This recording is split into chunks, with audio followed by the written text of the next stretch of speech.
Bismillahirrahmanirrahim. Assalamualaikum warahmatullahi wabarakatuh. Kembali lagi di Muslim Young Law dalam rangka orasi obrolan seputar organisasi. Yang terhormat pada sahabat-sahabat mitra JIC dimanapun Anda berada. Meskipun situasi pandemik terus meningkat, tetap menjaga jarak, tetap menerapkan 3M, memakai masker, mencuci tangan, dan menjaga jarak. Tetap di rumah saja jika tidak terlalu penting di luar. Mari kita semua seluruh pulihkan Jakarta, seluruh pulihkan Indonesia. Indonesia bebas bisa dari corona. Langsung saja, kali ini kita berkesempatan bisa berbicara kepada rekan kita, rekan Muhammad Lutfi Ilyas, selaku Sekretaris PC IPNU Jakarta Utara. Gimana rekan? Kabarnya sehat? Alhamdulillah Ya, sehat. alhamdulillah. Izinkan saya untuk membacakan CV dari Kak Lutfi.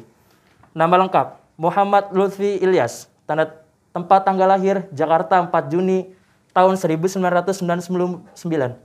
Alamat, Jalan Budi Mulia, RT 9, RW 10, Pademangan Barat, Jakarta Utara.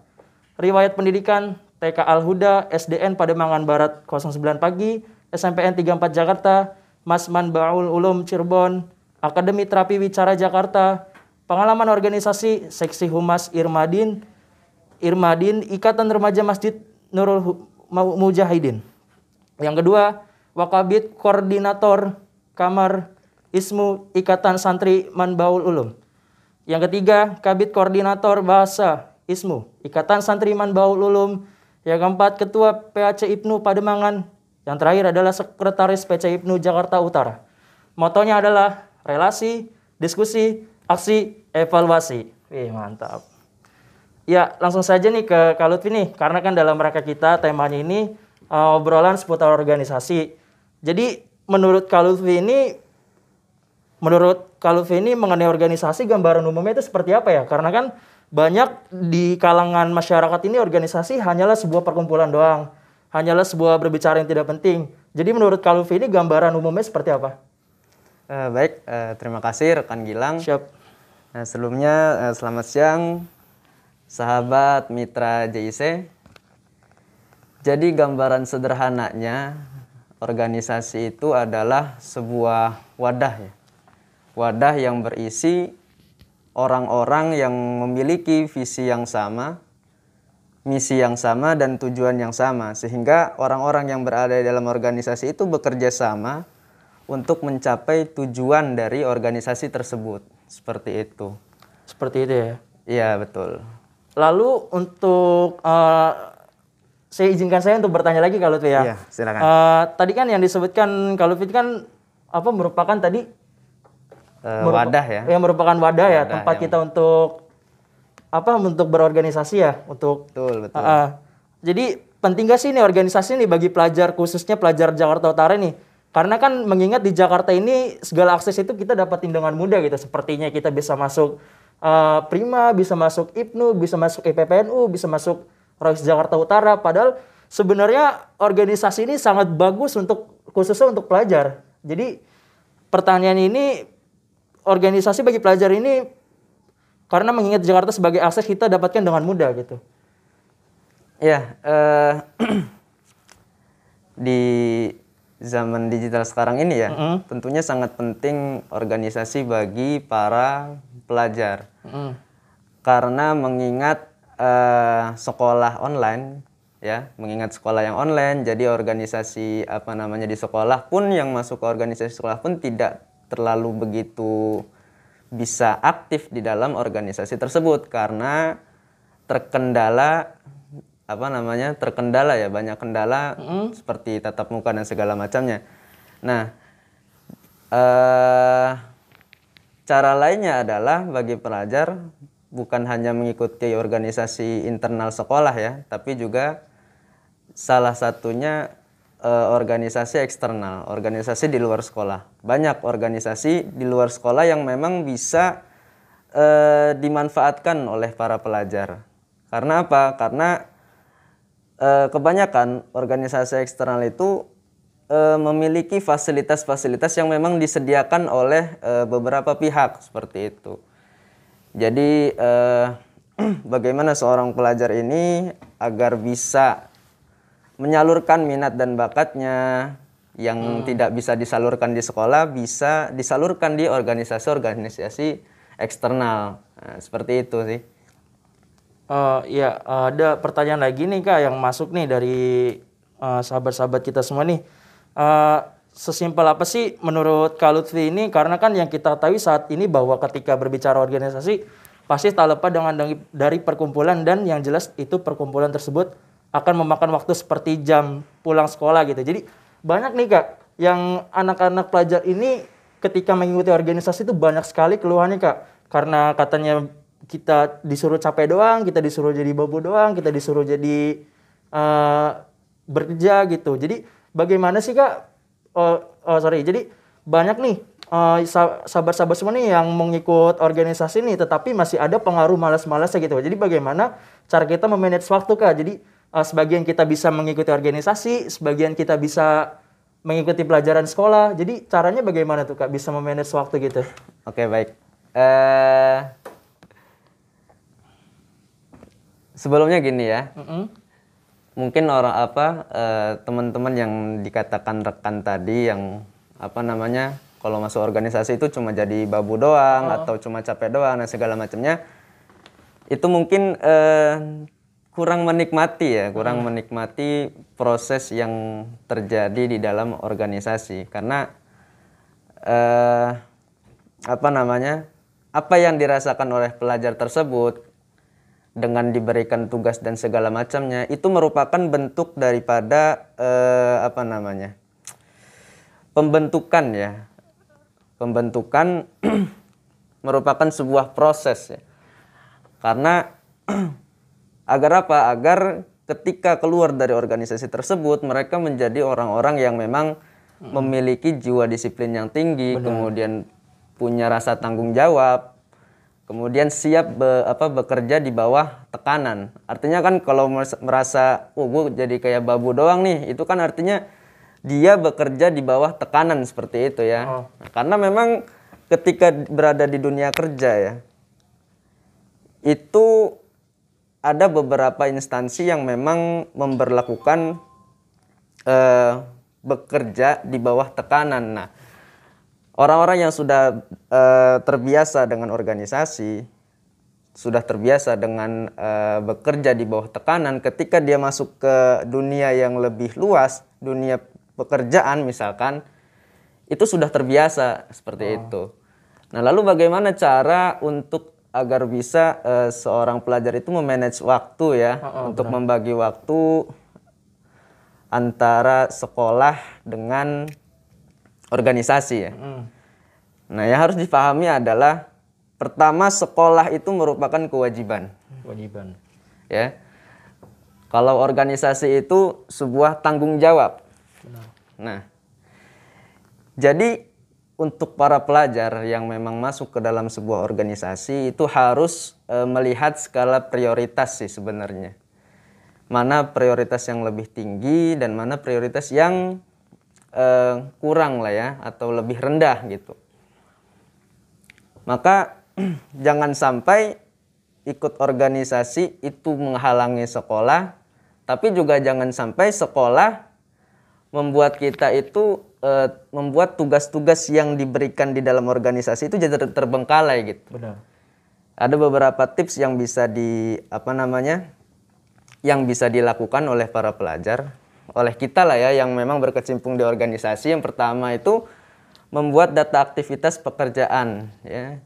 Sumpama hari ini kegiatan kita dari pagi apa aja nih.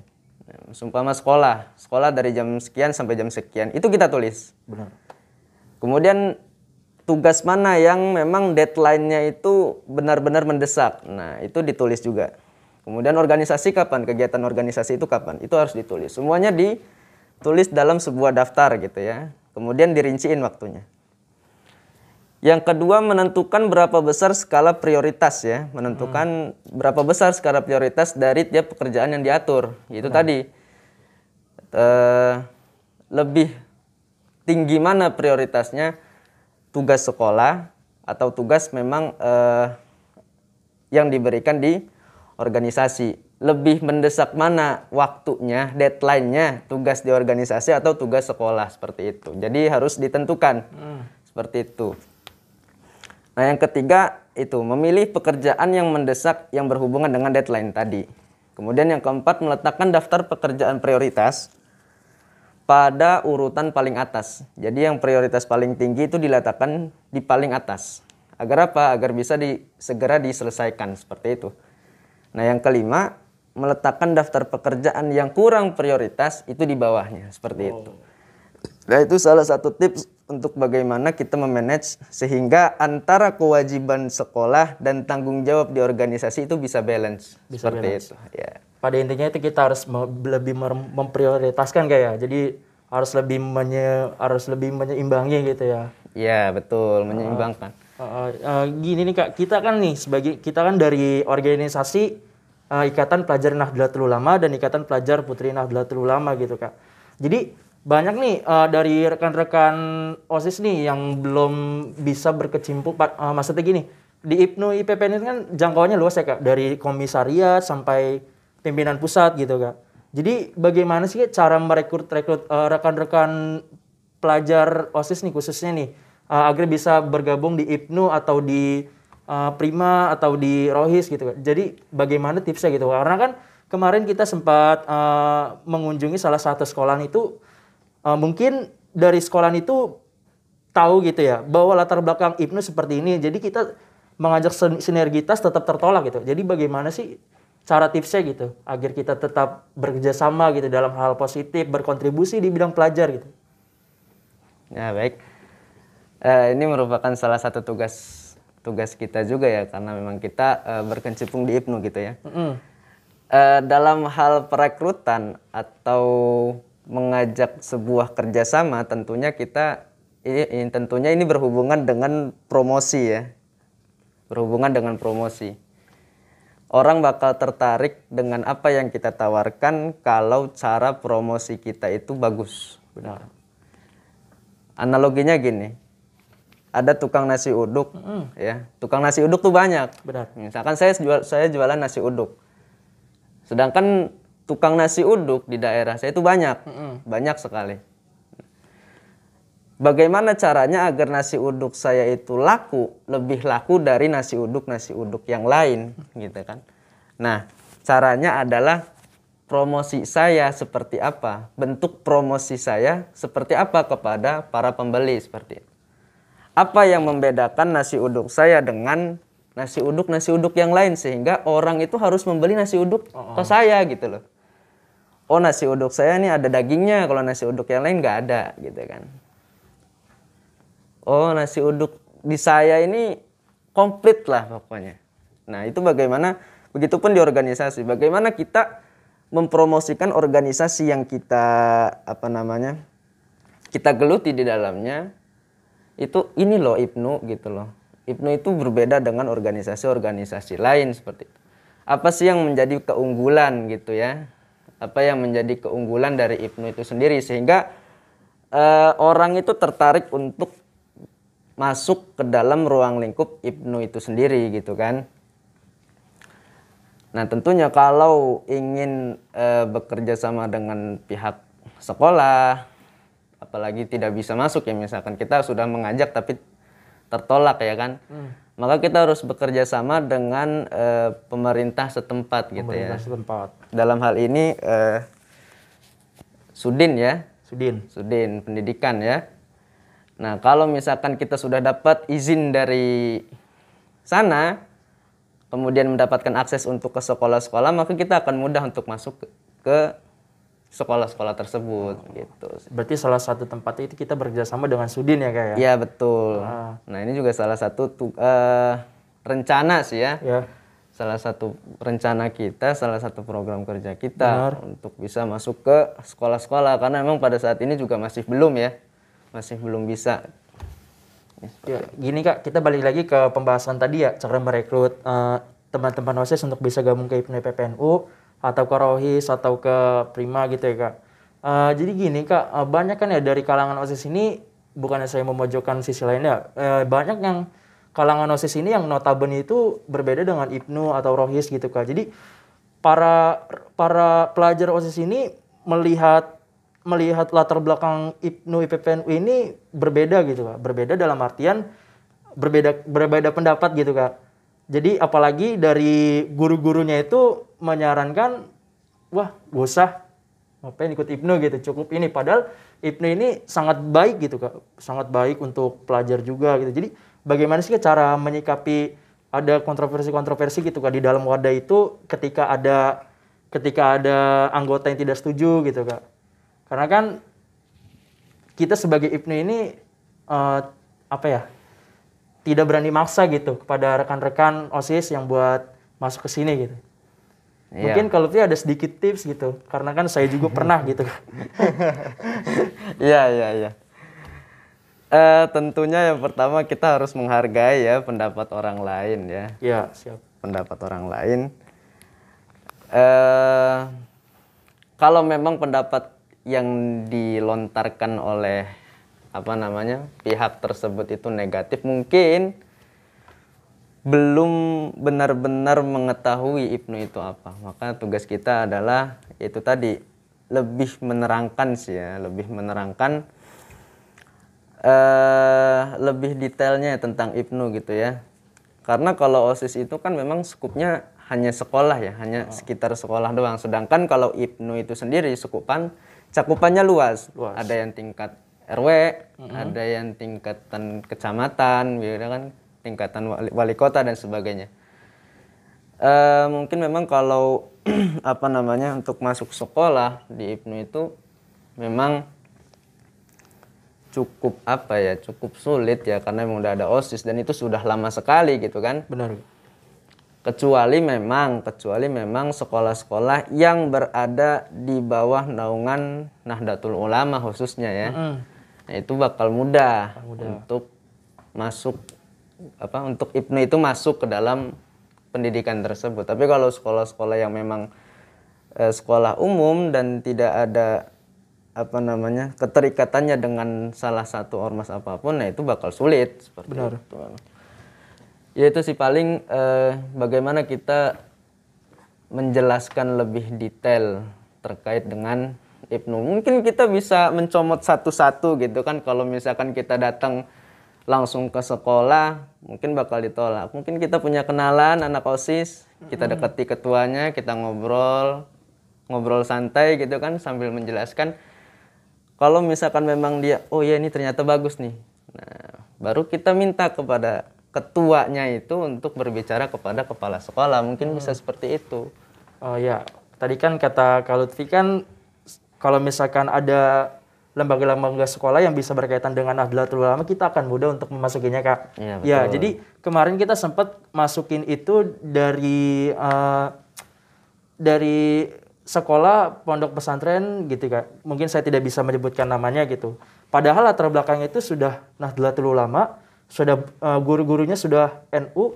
Jadi ketika kita memasukkan IPNU IPPNU di situ sebagai komisariat sekolah gitu Kak. Tetapi mereka hanya bisa menyepelekan. Jadi seakan-akan mereka di IPNU IPPNU ini sudah biasa gitu Kak. Bahwa mereka bisa mengatakan kalau IPNU IPPNU ini bisa lebih gue ini bisa lebih dari IPNU IPPNU gitu, organisasi di sekolah. Jadi kemarin itu kita sempat tertolak gitu Kak. Jadi pada intinya kita memasuki pondok pesantren yang sudah latar belakang NU tetapi malah disepelekan gitu Kak. Disepelekan dalam artian wah, ngapain gue ikut ini? Gue aja sudah NU gitu, ngapain gue ini? Jadi bagaimana sih Kak tipsnya Kak? Padahal kita sudah memasuki gitu. Kalau ini sekolah yang benar-benar NU gitu. Oke. Pertanyaan dikembalikan lagi. Itu yang menolak itu memang pelajarnya atau memang dari instansinya itu sendiri? Kalau instansi itu mungkin tidak ada ya. Karena instansi itu dari guru-gurunya itu sangat dekat banget dengan Nahdlatul Ulama. Kebetulan kepala sekolah itu Rois Surya. Jadi murid-muridnya ini kita masukkan, dalam artian kita masukkan kerjanya itu di IPNU IPPNU nggak ada gitu. Bahkan kita semua rekan-rekan IPNU IPPNU itu sudah meyakinkan kalau mereka ini sudah tidak mau diIPNU-in lagi gitu Kak. Berarti yang menolak itu para pelajarnya ya? Ya mereka sih tidak menolak secara langsung Kak. Ya. Mungkin mereka menolak secara perlahan gitu. Iya, Karena betul. kita menyarankan, memberi tugas, memberi mandat, memberi segala macam bahwa Ibnu PPNU ini mereka kelihatannya dalam wujudnya gitu kayak tidak suka gitu Kak. Seperti tidak suka lah. Mungkin gimana sih Kak tipsnya nih Kak? Siapa tahu kan bisa berbagi pengalaman gitu. Iya. Dari Kak Lutfi yang lebih senior gitu Kak. Aduh. Oke, sebelumnya ini mohon maaf kalau salah ya, karena masih banyak senior-senior yang lebih senior gitu kan, Siap. memang lebih lama di organisasi IPNU.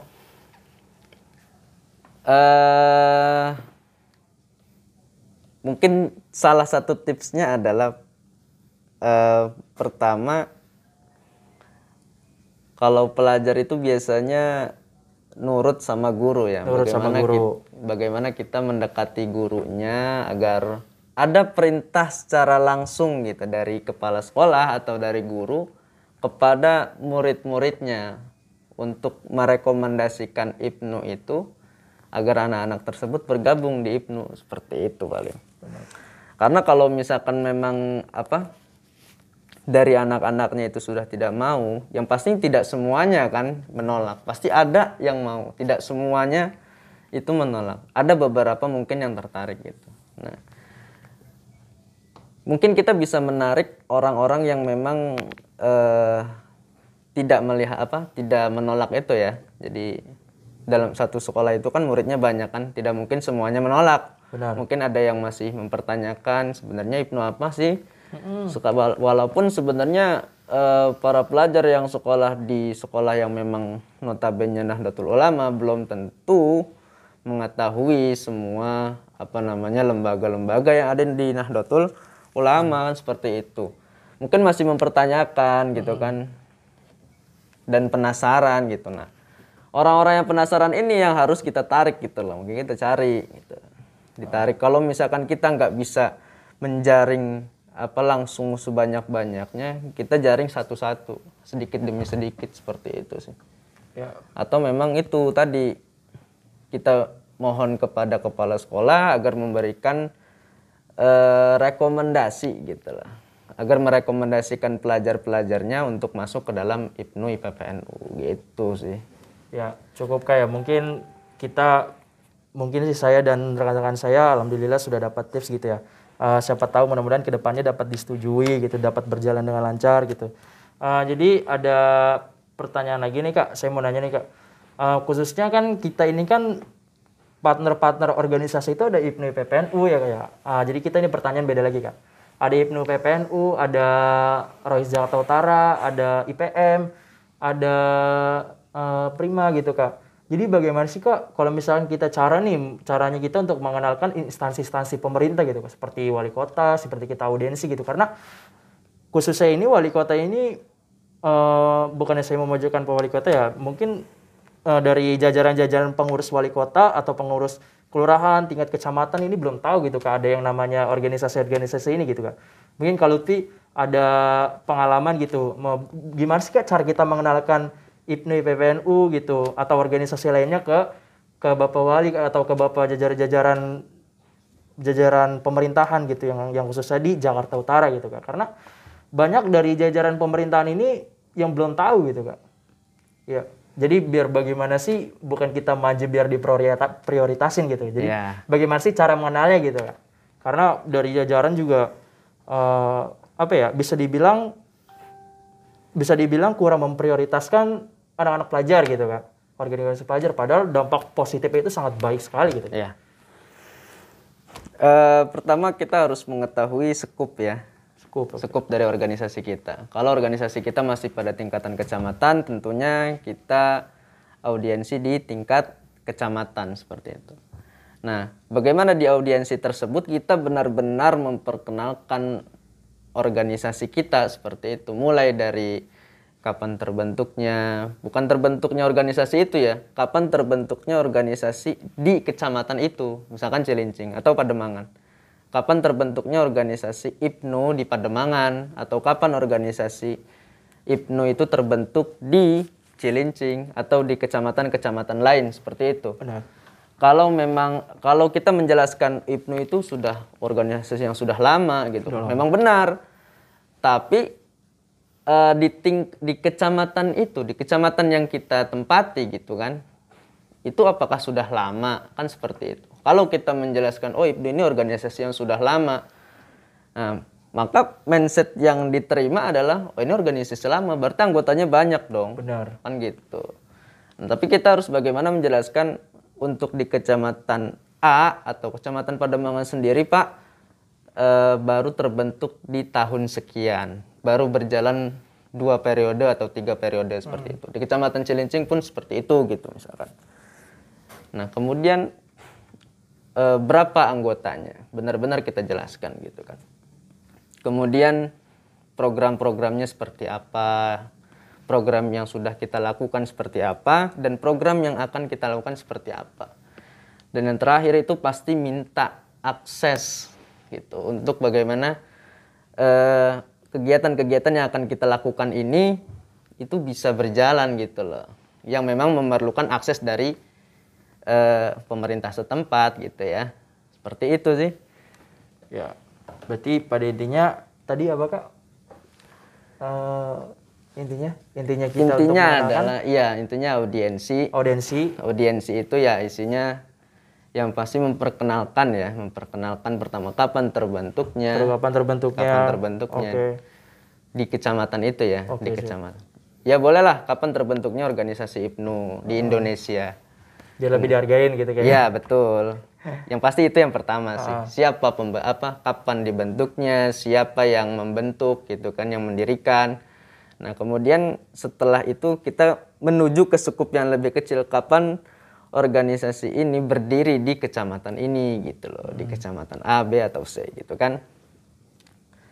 Kemudian yang ketiga, program-program apa, program yang telah dilakukan, kemudian program apa yang akan dilakukan. Kemudian impact-nya, yang pasti sasarannya ya, sasaran dari kegiatan itu siapa gitu loh. Karena ini kita organisasi keterpelajaran, tentunya pelajar gitu kan. Pelajar.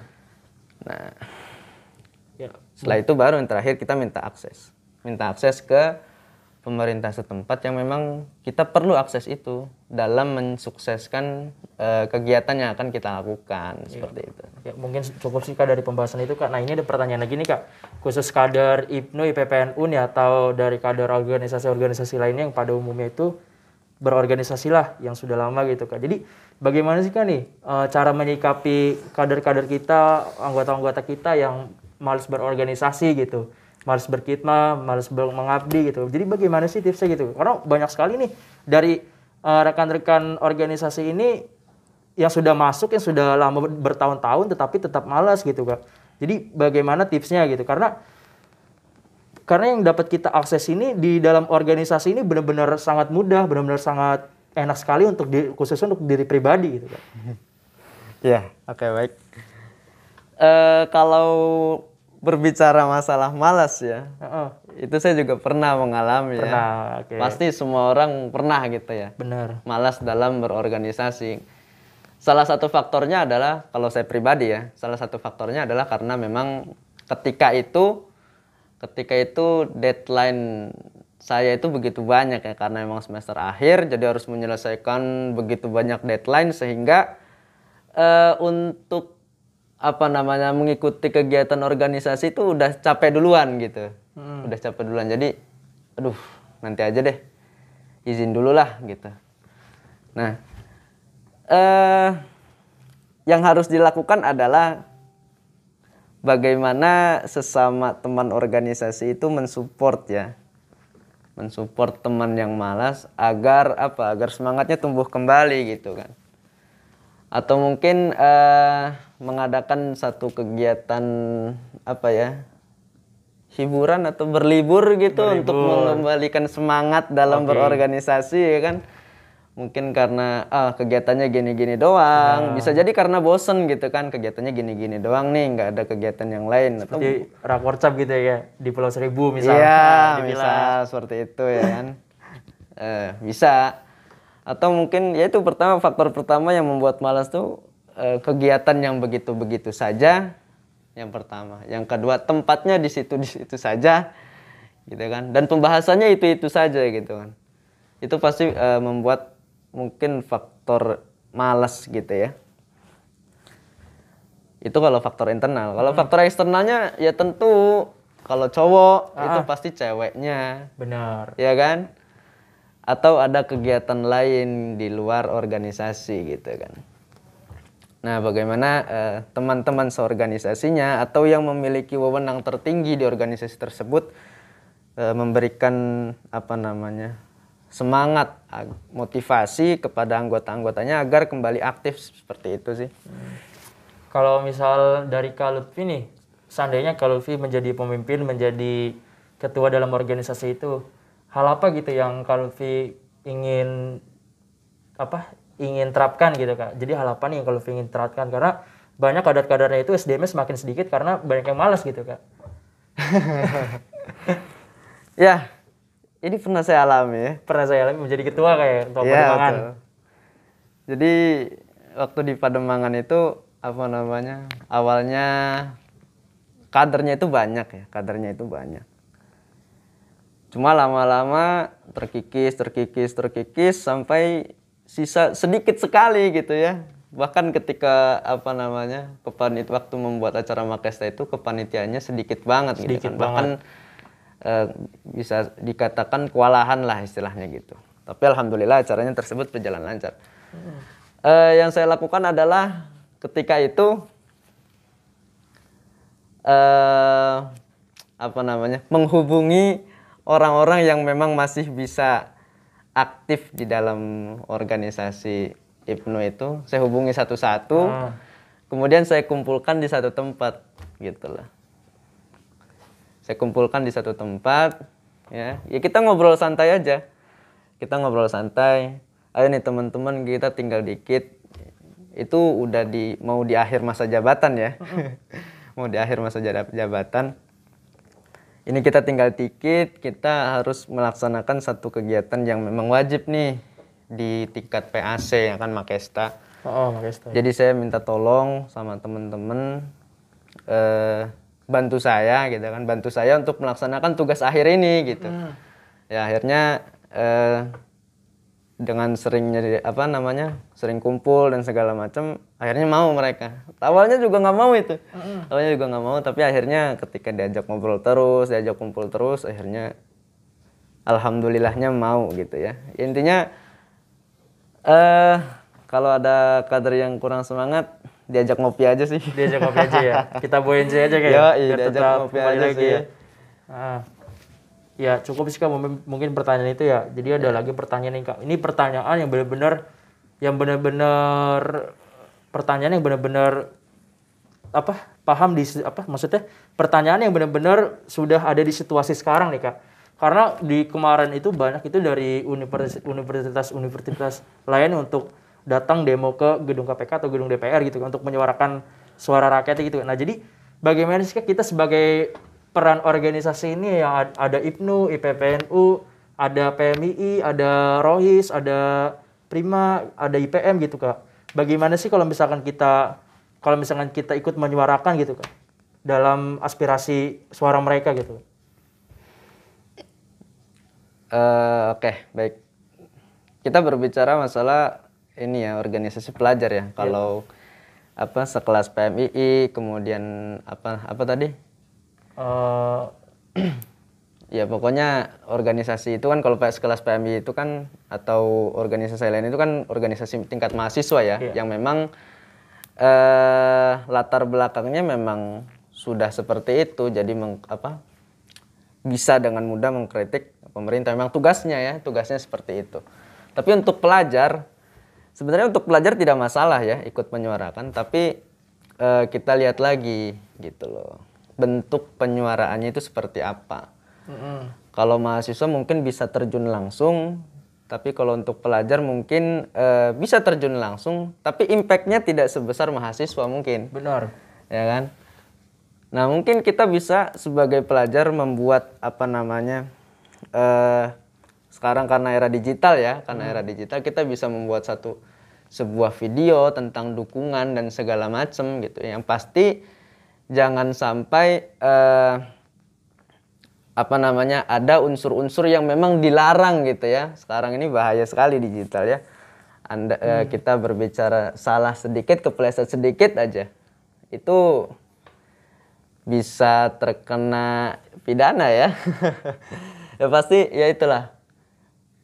Tinggal dibalut saja bentuk penyuaraan dari pelajar ya. Jadi tidak harus terjun langsung, biar teman-teman mahasiswa saja yang terjun langsung, karena memang walaupun terjun langsung impact-nya tidak terlalu besar. Apalagi pernah kita lihat waktu demo KUHP kemarin itu ya. Itu kan pelajarnya itu cuma untuk ini doang, anarkisme ya. Lebih senarang anarkismenya ya. Ya itu memang para pelajar yang mungkin tidak tergabung dalam organisasi, memang anak-anaknya itu senang seperti itu ya. Nah, itu yang dihindari sih sebenarnya. Karena mungkin pelajar ini kan belum terlalu matang ya dari tingkat emosinya ataupun tingkat pola berpikirnya, seperti itu sih. Jadi tinggal dibalut saja. Berarti pada intinya itu jangan anarkis gitu kayak ya. Ya. Tetap kita boleh menyuarakan pendapat kita, karena semua orang juga berhak untuk menyuarakan pendapatnya gitu Kak. Betul. Ya, jadi dan tetap mengutamakan tata krama ya. Tata krama ya. Oke.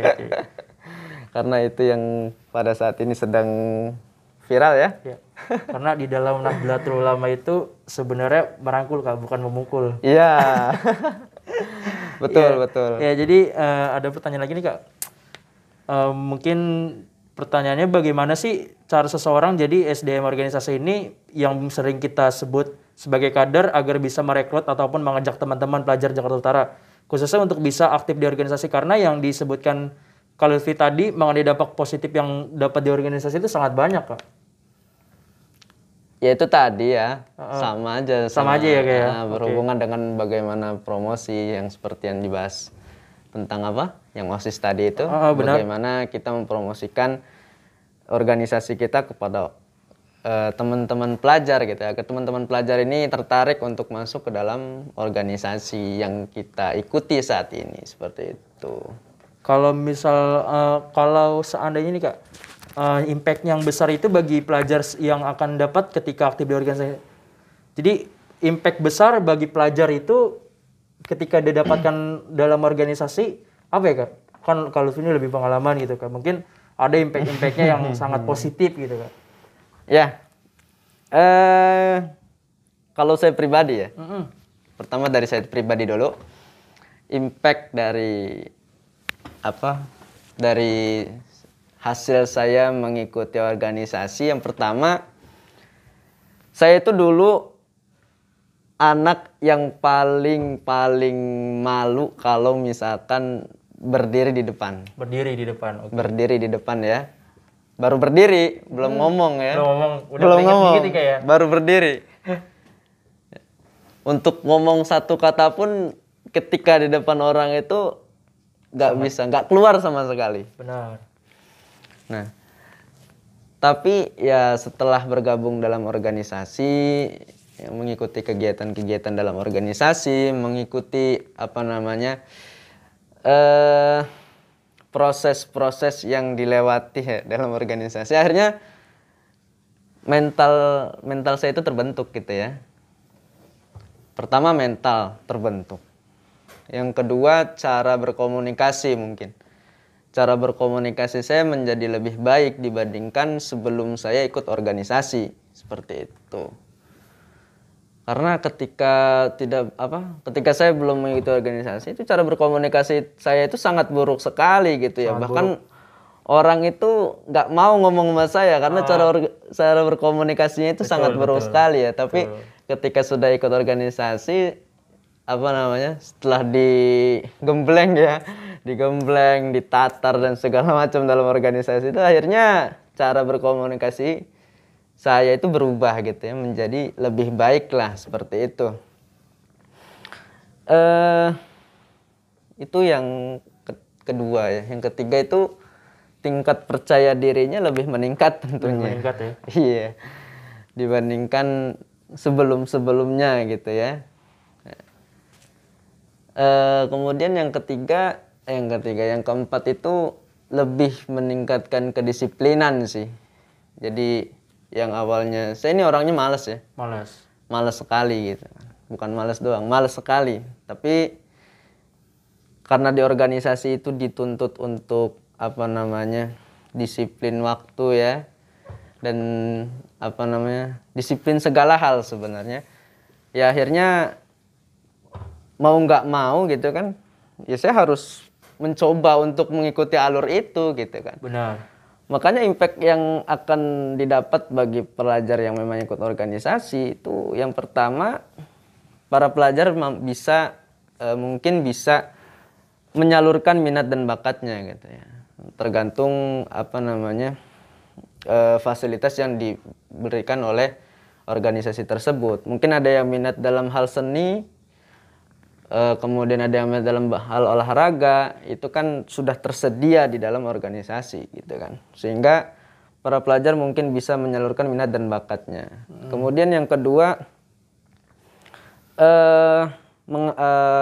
meningkatkan cara memanage waktu gitu ya. Waktu, oke.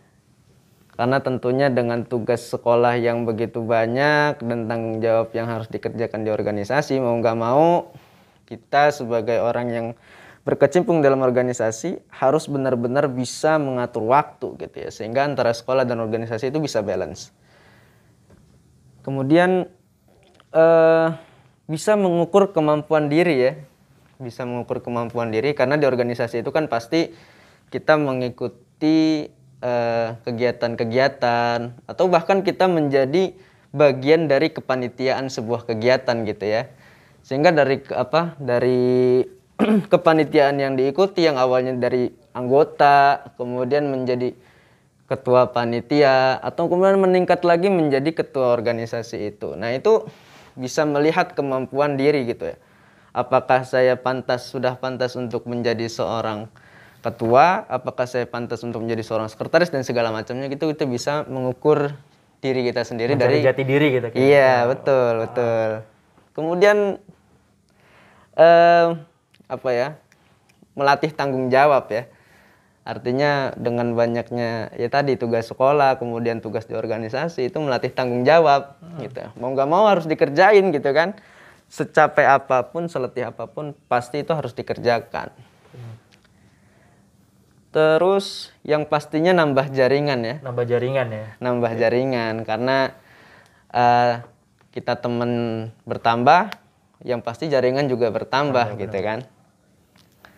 Kemudian wawasan dan pengalaman juga bertambah. Wawasan yang kita tidak dapat di sekolah dan pengalaman yang kita tidak dapat di sekolah bisa didapatkan di organisasi. Mungkin itu sih impact yang bisa didapat bagi pelajar yang memang mau benar-benar berproses di dalam organisasi seperti itu. Berarti dari pengalaman Kak Lutfi ini banyak banget kayak dari mulai belajar ngomong di depan umum gitu kayak. Yeah. Terus berbicara dengan instansi-instansi gitu ya, dari sampai mendapat jaringan gitu kayak, jaring instansi gitu. Betul. Nah, kan dari proses Kak Lutfi itu tuh sangat banyak banget kayak dari awal sampai benar-benar jadilah istilahnya. Pernah nggak sih Kak kayak Kak Lutfi ini dapat teguran gitu dari orang tua gitu Kak, lu ngapain ikut-ikut kayak gini, bikin capek doang gitu Kak. Padahal menurut Kak Lutfi ini benar-benar baik gitu Kak. Ya, kalau teguran mungkin bukan teguran ngapain sih ikut-ikut gitu, mungkin enggak ya. Kenapa sih pulangnya selalu malam? Benar, gitu. Benar, itu sering terjadi Kak ya? Itu sering terjadi gitu kan. Saya selalu jawab, ya udah sih, udah gede ini gitu. Lagian nggak ngapa-ngapain gitu kan. Yeah. Saya ikut kegiatan yang positif, saya ikut organisasi. Emang habis ngapain? Paling tanya gitu. Biasa habis rapat gitu, atau habis mengadakan kegiatan. Kegiatan apa ya? Kita jelaskan gitu ya. Paling itu sih tegurannya, nggak jauh-jauh dari waktu malam gitu. Kalau teguran ngapain sih ikut-ikut gituan, itu sih nggak pernah sih. Intinya hal yang menurut positif bagi kita terus jalan aja Kak ya. Ya, betul. Iya Kak, ini mungkin bisa kita jadikan pertanyaan terakhir kali Kak ya. Boleh. Jadi kita alhamdulillah sudah hampir 1 jam juga nih Kak. Jadi pesan Kak Lutfi ini terhadap pelajar dalam memilih organisasi itu apa Kak? Jadi pesan-pesannya gitu. Ya, Jadi pesan untuk para pelajar yang memang belum berorganisasi dan ingin memilih organisasi, tentunya pilihlah organisasi yang benar-benar baik ya. Jadi sebelum kita memilih untuk masuk ke dalam organisasi, telusuri dulu organisasi tersebut ya, mulai dari latar belakang, kemudian berdirinya, kemudian tujuannya apa, kegiatan-kegiatan yang dilakukan apa, kemudian organisasi tersebut berkecimpung di bidang apa, seperti itu. Karena pembentukan karakter ya di organisasi itu sangat berpengaruh terhadap pembentukan karakter Kepribadian seseorang. Seseorang, betul. Ketika kita memasuki organisasi yang memang mengarahkan kepada radikalisme, maka kita akan menjadi orang yang radikal seperti itu. Karena setiap harinya kita digembleng untuk menjadi orang yang seperti itu gitu loh. Benar. Tapi ketika kita memilih organisasi yang memang mengajarkan kita akan toleransi dan segala macam, mengajarkan kita tentang berbagai kebaikan, maka karakter tersebut akan menempel karena setiap harinya digembleng seperti itu. Benar. Gitu. Jadi telusuri dengan baik organisasi yang akan dipilih dan benar-benar berproses ketika sudah masuk ke dalam ruang lingkup organisasi. Karena mungkin manfaatnya tidak dirasakan secara langsung, tapi suatu saat akan terlihat dampak dari proses dalam berorganisasi seperti itu.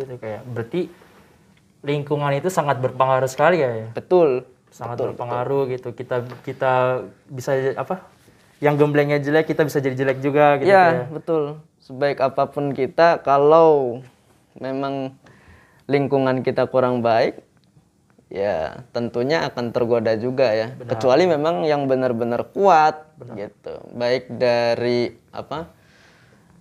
psikologis dan mental spiritualnya itu kuat, mungkin tidak akan terbawa. Benar. Tapi kebanyakan pasti kebawa. Kebawa gitu. Ya. Kebanyakan pasti kebawa.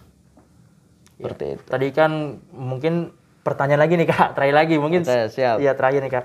Tadi kan pertanyaan kan buat yang sudah masuk di organisasi Kak ya. Jadi gimana sih nih Kak nih pesan-pesan terhadap Kak Lutfi ini untuk pelajar yang belum berorganisasi gitu Kak. Yang belum berorganisasi gitu, pengen diri itu lebih terbuka gitu, pengen lebih banyak ngomong di depan umum gitu Kak. Mungkin ada pesan, ada tipsnya gitu Kak biar lebih terbuka, biar dapat jaringan gitu Kak. Baik. Untuk teman-teman pelajar yang memang belum bergabung di organisasi, segera bergabung di organisasi. Ya.